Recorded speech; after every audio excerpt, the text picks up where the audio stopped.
sa food reviews. Nandito tayo ngayon sa Meat Army para mag-sangyup at check natin ang kanilang mga pagkain. So if you're excited to watch this video, don't forget to subscribe to my channel and follow my social media accounts. Tara!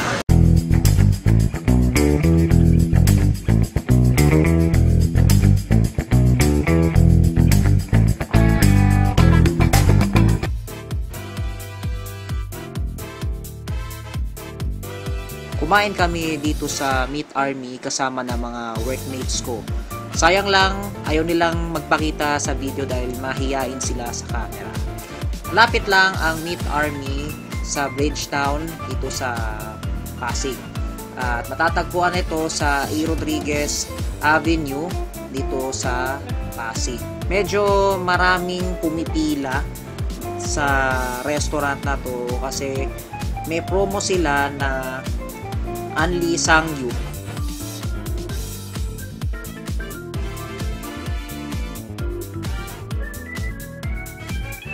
At nung dumating kami doon ay alauna ng hapon at talagang mahaba ang pila. So it takes some time bago kami nakapasok sa loob. Pagpasok namin sa loob ng sangyupan, napansin namin na maliit ang venue.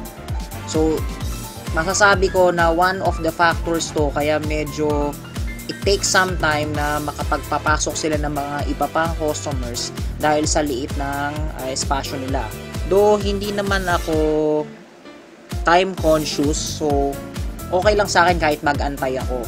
In terms of the food preparation, appreciate ko yung pagkapasok mo sa loob, nandyan na lahat, yung mga side dishes, pati yung meat na lulutuin mo. So masasabi ko na maganda yung paghahanda nila doon.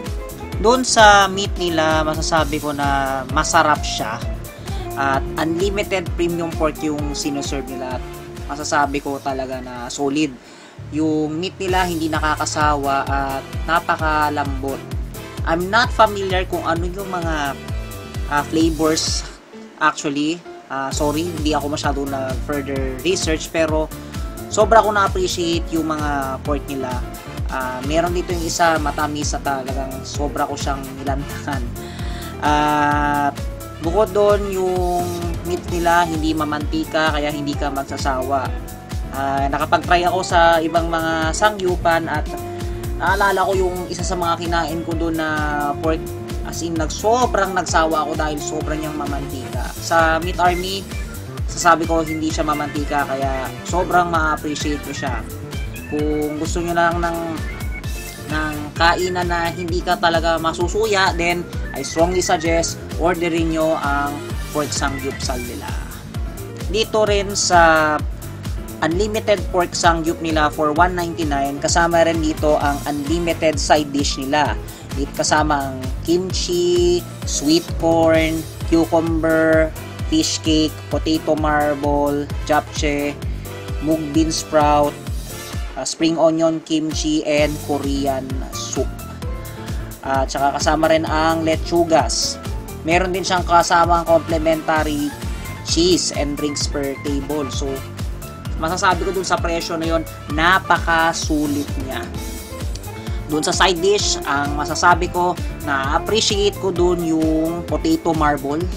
As in, napakalambot ng potato marble at pagka kinagat mo siya, hindi siya ganun katigasan, hindi naman din siya ganun ka-overcook, tama lang. At talagang bagay na bagay siya sa meat.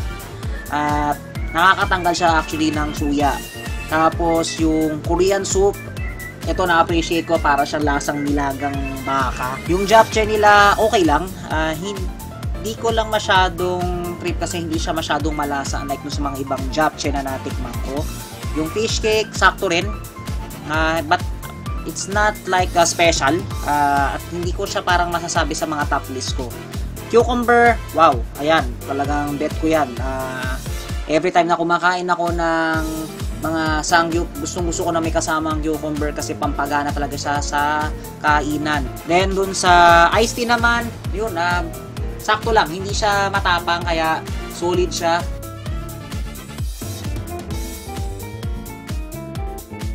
So overall, ang masasabi ko sa experience ko sa pagkain sa Meat Army, bibigyan ko ang rating na 4.5 out of 5.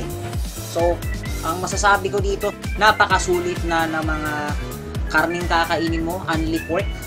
Unlike sa mga ibang sangyupan na alam natin na nagkakaroon siya ng around 500 pesos at masyadong mabigat sa bulsa.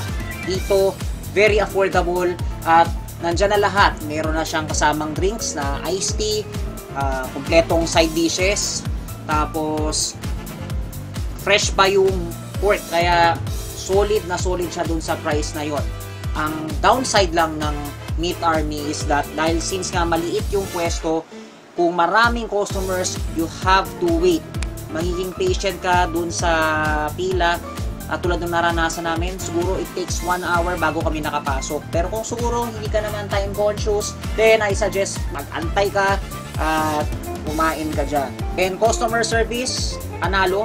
Madaling pakiusapan yung mga staff kung ano yung gusto mong request.